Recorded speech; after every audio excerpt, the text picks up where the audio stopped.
आज हमारे यहाँ पे सीकड़ सर लगा हुआ है, हम इसको बंद करके जाते हैं, ताला लगा रहता है। आज सुबह में जब हम लोग आए, कल चूंकि नहीं आ पाए क्योंकि कुछ अलग काम था, ब्लॉक पे गए थे। आज जब हम लोग आए तो इसका दरवाजा टूटा हुआ निकाला, पता नहीं किस मकसद से तोड़ा गया है। हमारे घर में वेस्ट निकलता है किचन से, जैसे हम लोग फल सब्जी यूज करते हैं, किचन में खाना खाते हैं, जो वेस्ट होता है जो हम लोग नहीं खाते, उसको हम लोग सड़ा के गला के यहाँ पे जैविक खाद बनाते हैं। उसका फायदा ये है कि आप अगर अंग्रेजी खाद खरीदने जाइएगा तो 80 रुपये से 100 रुपये किलो के बीच में मिलेगा।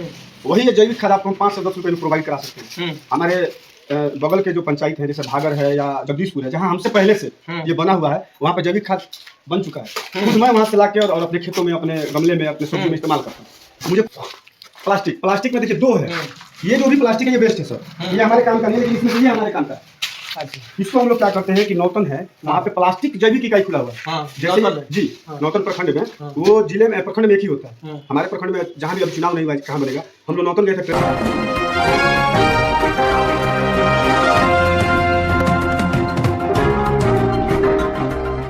नमस्कार, मैं हूँ अजय कुमार और आप देख रहे हैं द भारत न्यूज। और अभी हम लोग मौजूद हैं सिवान के सिसवन प्रखंड के चैनपुर में, और ये चैनपुर मुबारकपुर पंचायत है। और चैनपुर में जो WPO बना है, यानी कचरा प्रबंधन जो बना है, उसमें जो है कचरा को रिफाइनिंग का काम किया जाता है। लेकिन हम पड़ताल के लिए आए कि बहुत दिन पहले जो है ये कचरा प्रबंधन जो है बन चुका था, लेकिन अभी तक क्या इसमें कचरा जो भी जितने भी गाँव का कचरा इकट्ठा होता है वो क्या रिफाइनिंग होता है, और यहाँ के लोगों को जो है सुख सुविधा मिल पाता है कि नहीं WPO का। तो हम देखने का प्रयास कर रहे हैं और इस पड़ताल कर रहे हैं कि देखिए क्या होता है। हालांकि इसमें 2 कर्मचारी हमको मिले हैं। देखिए उधर एक लोग काम कर रहे हैं और इसमें आपको नोटे 1 2 3 4 सूखा कचरा, कपड़ा चावल जूता कचरा, शीशा कचरा, मिश्रित धातु मन इत्यादि आपको अलग अलग डिवाइड इसको कर दिया गया है कि इसमें इस तरह का कचरा रहेगा। मिश्रित धातु का कचरा इसमें रहेगा, मतलब जो है इसमें इसको इसलिए WPO बनाया गया है कि जितना पंचायत का कचरा हो निकल गए और इसको जो है रिफाइनिंग किया जाए, इसको कुछ बनाया जाए, फिर से इसको रिफाइनिंग करके। तो क्या ये अभी काम क्यों नहीं चालू है, हम बात करेंगे। क्या नाम है आपका? सर मेरा नाम अनिल तिवारी है। आप यहाँ पे क्या कर रहे हैं? मैं यहाँ पे पर्यवेक्षक हूँ, यहाँ का अपने पंचायत का सुपरवाइजर हूँ। अच्छा। और ये जो भी WPO का काम चल रहा है या जो लोहिया स्वच्छ बिहार का अभियान चल रहा है, उसके माध्यम से हम लोग सुपरवाइजर अपॉइंट हुए हैं ब्लॉक की तरफ से। तो हम लोग का जो जिम्मेवारी है वो कर रहे हैं, आके अपने सफाई कर्मी से कचरा हम लोग छुटवाते हैं सर। अच्छा ठीक है, तो ये अभी तक रिफाइनिंग क्यों नहीं हो रहा? बता रहे हैं आपको। एक्चुअली हुआ क्या है कि इस WPO पे थोड़ा विवाद है। अच्छा। विवाद ये है कि यहाँ का जो स्थानीय लोग है वो चाहता नहीं है कि WPO यहाँ बने। काफी विरोध झेले हम लोग, लेकिन ब्लॉक से हम लोग को काफी हेल्प मिला, चाहे CO साहब हो, BDO साहब हो, मुखिया जी जो है दीपक तिवारी, उनका सहयोग से इसको बना तो दिया गया। अब होता क्या है सर कि जैसे आप अभी आए हुए तो आपने देखा होगा कि दरवाजे पे हथौड़े का निशान टूटा हुआ है। हम लोग जब तक काम करते हैं कोई नहीं आता, हम लोग नहीं देखे। चलिए हम आपको दिखाते हैं, आइए।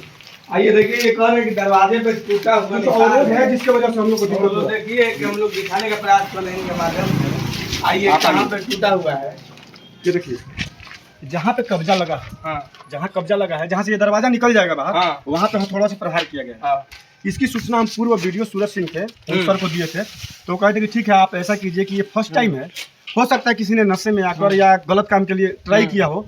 अगर दोबारा कभी बाबू ऐसा होगा तो आप हमको बोलिएगा, हम थाना को वो करेंगे।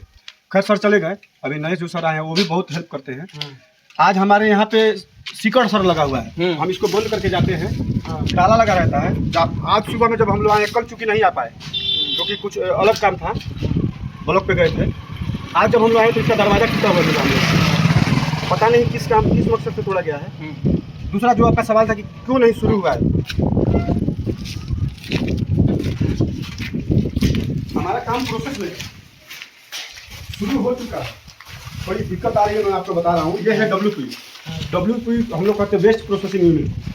जो भी हमारे घर में वेस्ट निकलता है किचन से, जैसे हम लोग फल सब्जी यूज करते हैं, किचन में खाना खाते हैं, जो वेस्ट होता है जो हम लोग नहीं खाते, उसको हम लोग सड़ा के गला के यहाँ पे जैविक खाद बनाते हैं। उसका फायदा ये है कि आप अगर अंग्रेजी खाद खरीदने जाइएगा तो 80 रुपये से 100 रुपये किलो के बीच में मिलेगा। वही ये जैविक खाद आपको हम 5 से 10 रुपये में प्रोवाइड करा सकते हैं। हमारे बगल के जो पंचायत है, जैसे भागर है या जगदीशपुर है, जहाँ हमसे पहले से ये बना हुआ है, वहाँ पे जैविक खाद बन चुका है। खुद मैं वहाँ से ला के और अपने खेतों में, अपने गमले में, अपने सब्जी में इस्तेमाल करता हूँ। मुझे खुद अनुभूति होती है कि बड़ी अच्छी चीज़ है, सरकार की बहुत अच्छी नीति है। हम अपने सभी किसान भाइयों को घूम घूम कर बताए भी हैं और सभी लोग इंतजार कर रहे हैं कि हमारा पहला नाडेप कब खुलेगा। ये 90 दिन का प्रोसेस होता है, लेकिन हम लोग चूंकि नदी के किनारे, दहा नदी के किनारे हैं, तो यहाँ पर थोड़ा मॉइस्चर ज़्यादा रहता है, तो हमारा प्रोसेस 120 दिन का हो जाता है, क्योंकि जल्दी ये गलता नहीं। 120 दिन यानी 4 महीने के बाद, उसमें से 2 महीना बाद आप आइए, 2 महीने का प्रोसेस हमारा आधा नाडेप भरा हुआ है। 2 महीने बाद हम आपको जैविक खाद यहाँ पे बना हुआ मिलेगा। 2 महीने बाद। 2 महीने बाद देखिए, जब इतना WPO से फायदा है कि जब वेस्ट जो है कचरा का जो है इसका फिर से जैविक खाद बना दिया जाएगा, और जो आपको मार्केट में 80 रुपये उपलब्ध है वो यहाँ पे आपको 5 से 10 रुपये प्रति किलो मिल जाएगा, और आप अपने खेत खलिहानों में इसको छिटाई करके अच्छा फसल उपजा सकते हैं, पेड़ पौधा उपजा सकते हैं। और देखिए सब जो है, और ये जो है ये सब सूखा कचरा जितना भी है, जी मतलब इसको ना सरकार ने क्या किया है कि डिवाइड किया हुआ। अब जैसे कि कचरा में भी कई प्रकार का कचरा होता है। जैसे देखिए, हॉस्पिटल से अगर किसी को सुई दिया जा रहा है इंजेक्शन, तो जो नीडल निकलता है वो भी कचरा है। आप अगर शूज पहने पुराना हो गया तो ये भी कचरा है। और जब हम रोटी खा के बचा हुआ फेंक देते हैं तो वो भी कचरा है। तो उसको सरकार ने टाइप ऑफ मतलब अलग अलग डिवाइड कर दिया। हाँ। अब जो सूखा कागज कचरा है, इसमें जो हम लोग जैसे जो बच्चे पढ़ते हैं, कॉपी किताब हो गया, पेपर हो गया, कपड़ा जता जूता चप्पल, इसमें आपका क्लोथिंग का हो गया, जो भी आपका मान लीजिए कि सूती का कपड़ा है, जूट का कपड़ा है, शीशा, जो भी शीशा है, मिश्रित धातु मीन्स की आपका इलेक्ट्रिकल आइटम, घर में बिजली है, तार है, बोर्ड है, इलेक्ट्रॉनिक आइटम जो भी एसी या फ्रिज खराब हो गया इसमें रहेगा। बगल में बिजली इलेक्ट्रॉनिक कचरा सेम चीज हो गया। इसका 2 है, ज्यादा मात्रा में निकलता है ये, वो लेडीज का आपको पता ही है। प्लास्टिक में देखिए 2 है। ये जो भी प्लास्टिक है ये वेस्ट है सर, ये हमारे काम का नहीं है, लेकिन इसमें से ये हमारे काम का है। इसको हम लोग क्या करते हैं कि नौतन है, वहाँ पे प्लास्टिक जैविक इकाई खुला हुआ है। जैसे जी नौतन प्रखंड में, वो जिले में प्रखंड में एक ही होता है। हमारे प्रखंड में जहाँ भी अभी चुनाव नहीं हुआ, कहाँ बनेगा, हम लोग नौतन गए थे ट्रेनिंग में, वहाँ हमने प्लास्टिक इकाई देखी। जैसे आप इसको जैविक खाद बोल रहे हैं ना, वहाँ पे प्लास्टिक को गला के रिसाइकल किया जाता है। वहाँ पे हम लोग इसको देते हैं इकट्ठा करके। इसको हम लोग इकट्ठा करेंगे, जब 1 क्विंटल में टन में हो जाएगा तो ये गाड़ी पर लोड करके इसका एक भरपूर रेट मिलता है। उसके लिए हमने पंजी रखा है, उसको हम चढ़ाते हैं कि आज हमने इतना प्लास्टिक बेचा। वो वहाँ जाता है, वहाँ इसको गला के इसका दाना बनाया जाता है, फिर उसको कुर्सी बनाया जाता है, टेबल बनाया जाता है, डेकोरेटिव आइटम बनता है।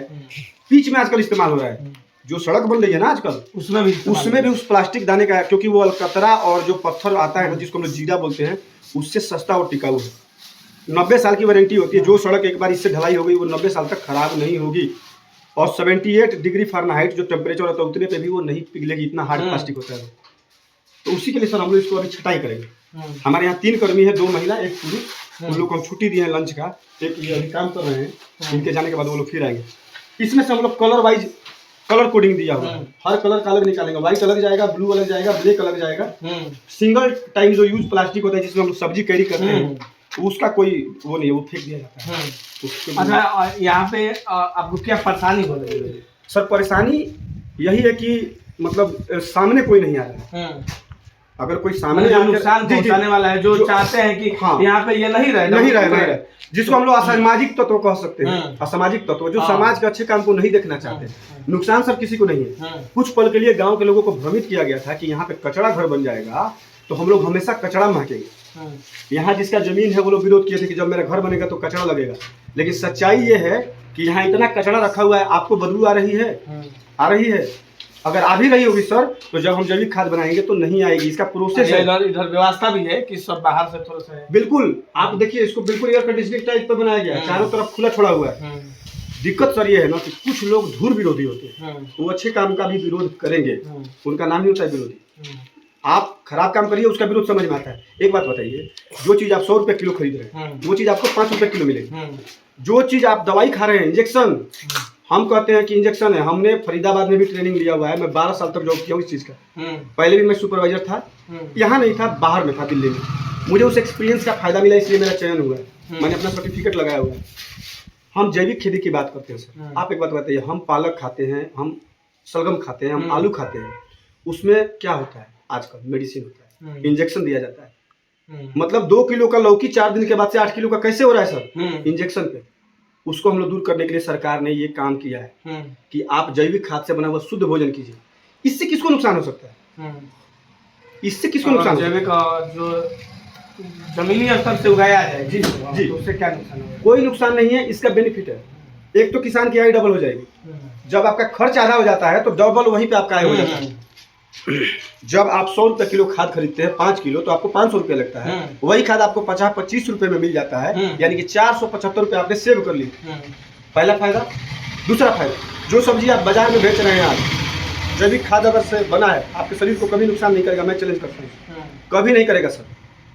फर्क समझना है तो इतना समझ लीजिए, फ्रिज का पानी और मटके का पानी अंदर है। हाँ, देसी पहलवान और विदेशी रेसलर, बॉडी बहुत हो गई, लेकिन अगर देसी पहलवान से टकराएगा तो वो चूर चूर हो जाएगा। वही चीज़ है जैविक खाद और अंग्रेजी खाद। यूरिया क्या है, हम लोग के शरीर में जाता है, वो पता है आपको? मेरी उम्र कितनी होगी? 35, 36। मेरे 80% बाल गिर चुके हैं, दाढ़ी सफ़ेद हो गई। दैट्स मीन कि I am using urea. Urea नहीं खाना है, मजबूरी है, मजबूरी है। बाजार में वही उपलब्ध है, हम क्या करें। लेकिन बहुत खुश हूँ कि सरकार ने पहल किया है। इसके लिए एक चीज़ और तय किया गया था, मानदेय 30 रुपया प्रति व्यक्ति के घर से। 30 रुपया सफाई कर्मचारी को लेना है प्रति माह, यानी पर डे 1 रुपया। और ये चैनपुर की बात नहीं है, ये पूरे बिहार में नहीं, पूरे भारतवर्ष में ये काम चल रहा है। लेकिन जी, स्वच्छता अभियान में, लोहिया स्वच्छ अभियान, हमारे यहाँ कुछ लोग बहुत खुश हैं। आप बाजार में जाएंगे, मार्केट में जाएंगे, गाँव में जाएंगे, बहुत लोग खुश हैं, कहते हैं कि बहुत अच्छा स्कीम है। पहले हम लोग घर बाहर के सोचते थे कूड़ा कहाँ पे, नहीं समझ में आता था तो नदी में नाले में फेंक देते थे, उससे नदी प्रदूषित होती। तो आसान है कि घर से आके कचरा लेके जाएगा, आपको कोई कठिनाई नहीं है। हमने डस्टबिन वितरण किया है, वो भी सरकार के माध्यम से, हम लोग को ग्राम पंचायत के माध्यम से मुखिया श्रीमती श्वेता देवी की तरफ से दिया गया था वितरण करने के लिए। हमने अपने पूरे पंचायत में वितरण किया है। लगभग 10% लोग ऐसे हैं जिनको अभी भी नहीं मिला, बिकॉज ऑफ उनके, क्योंकि उन्होंने नहीं लिया। उनको बुलाया गया इस जगह के लिए, तब भी नहीं लिया, घर पे जाके दिया गया तब भी नहीं लिया। उनको ये डर था कि अगर हमने बाल्टी लिया तो हमें 30 रुपया देना पड़ेगा। तो उनकी मानसिकता है। बहुत से लोगों ने लिया है, सपोर्ट किया है, प्रति माह फोन करते हुए कहते हैं कि भैया आपका महीना लग गया है, आके पैसा ले जाइए। लेकिन हर 10 आदमी में 4 आदमी कि हम क्यों दें, ये तो सरकार का काम है। तो हम यही उनसे हाथ जोड़ के निवेदन करते हैं कि देखिए, सरकार आपके लिए, हमारे लिए, जनता के लिए ही करती है काम। सरकार हमारे लिए पुल बनाती है, सड़क बनाती है, वो समझ में आता है। लेकिन हमारे घर का कचरा सरकार साफ करे। सरकार को बताना पड़े कि शौच खेत में नहीं, शौचालय में करना है। सरकार को बताना पड़े कि बच्चे को पढ़ाना जरूरी है। सरकार को बताना पड़े कि नाखून काटना जरूरी है। तो ये अच्छी बात नहीं है भाई, आपको भी तो समझ होना चाहिए। बिल्कुल क्या करना है। बिल्कुल सरकार का विरोध होना चाहिए गलत जगह पे, लेकिन अगर सरकार कुछ अच्छा काम करती है तो उसका सहयोग होना चाहिए, उसके लिए ताली भी बजनी चाहिए। मेरे ख्याल से, अगर मेरा पर्सनल अगर आप लेंगे ओपिनियन, तो मैं यही कहूँगा कि बहुत अच्छी स्कीम है। और बिहार सरकार की अभी तक जितनी स्कीम है, इसको हम प्रायोरिटी देते हुए 1 नंबर पर रखेंगे, स्वच्छ भारत अभियान, क्योंकि हम इससे जुड़े हुए हैं और हमको लगता है ये सबसे बेहतर काम है। और एक आखिरी चीज़ आपसे कहना चाहेंगे, प्रेस के माध्यम से सरकार से भी निवेदन है हमारा कि जो हमारे सफाई कर्मी हैं, ये बेचारे बहुत गरीब लोग हैं, इनका मानदेय सिर्फ 3000 रुपया है। 3000 रुपया इनका मानदेय। आप समझ सकते 100 रुपया प्रतिदिन। आज के जमाने में नरेगा में भी 300 से ऊपर का स्केल है। एक नॉर्मल मजदूर कहीं जाता है तो उसको 500 रुपया दिहाड़ी मिलती है, लेकिन इन बेचारों को सिर्फ 100 रुपया मिलता है पर डे। लेकिन उसमें भी ये खुद से काम कर रहे हैं। दुख इस बात का है कि वो भी मानदेय हमें पिछले 4 महीने से नहीं मिला है। वो भी नहीं मिला है पिछले 4 महीने से। सिर्फ हमें नहीं, अपने सिसवन प्रखंड में 13 पंचायत है, 13 पंचायत में कहीं नहीं मिला है। सिर्फ एक पंचायत पड़ोसी जगदीशपुर में इस बार पैसा डाला गया है, इसलिए क्योंकि उनको नवंबर का मानदेय नहीं दिया गया और हम लोगों ने नवंबर का मानदेय इन लोगों को दे दिया है। वही पैसा उन लोगों का अब डाला गया है। तो सरकार से यही विनती है, और हमारे जो भी पदाधिकारी हैं, जो BDO साहब हैं या हमारे DM साहब हैं, यही लोग हमारे पदाधिकारी हैं, हाथ जोड़ के विनती है कि कृपया करके इन लोगों का आप लोग मजदूरी दे देंगे तो ये लोग प्रोत्साहित होंगे, खुश होंगे, काम बेहतर करेंगे, तो पब्लिक का भी सपोर्ट मिलेगा।